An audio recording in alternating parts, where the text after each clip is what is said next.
odam bolasi borki, jannati yoki do'zaxi ekanligi aniq. Taqdiriga yozilgan. Shunda sahobalar aytishdiki, "Ya Rasululloh, falima na'malu afala nattakil?" Unda nima qilamiz amal qilib? Taqdirda yozilgan narsaga suyanib o'tira olmaymizmi deyishdi. Bir odam Alloh taolo do'zaxi deb yozgan bo'lsa, har qancha jannatiy amalda qilsin, baribir do'zaxga tushsa. Yoki jannatiy deb yozilgan bo'lsa, har qancha do'zaxiy amalni qilgan bo'lsa, jannatga kiradigan bo'lsa, peshanaga yozilgan bo'lsa, nima qilamiz uni amal qilib deyishdi.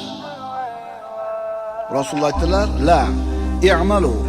Unday emas, amal qilinglar. Fa kullun muyassarun lima xuliqa lah. Amal qilinglar.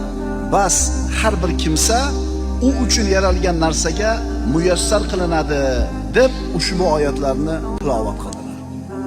Fa amma man a'ta wattaqa va saddaqa bil husna fasanuyassiruhu lil yusra. Har bitta odam onasining qornida 121 kunga to'lganda farishta kelib 4 ta narsani yozadi taqdiriga. Rizqini, ajalini, amalini va baxtsiz bo'lishini, ya'ni jannatli do'zaxda bo'lishini. Onasining qornida yozib qo'yilgan. Birinchi ikkitasi hukm bo'lib yozilgan.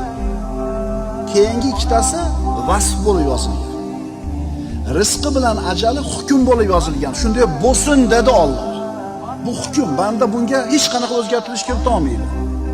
Endi ikkinchi qismi qiladigan, hayotda qiladigan ishlari va baxtsiz bo'lishi. Bu vasf bo'lib yozilgan.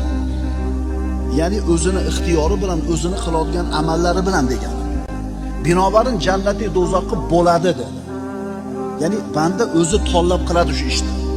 Alloh bandasini dunyoga kirgizmasdan turib, g'ayb olamida turganda dunyoga kirsa nima ishlarni ixtiyori bilan qilishligini oldindan bilib qo'ygan va shuni yozib qo'ygan.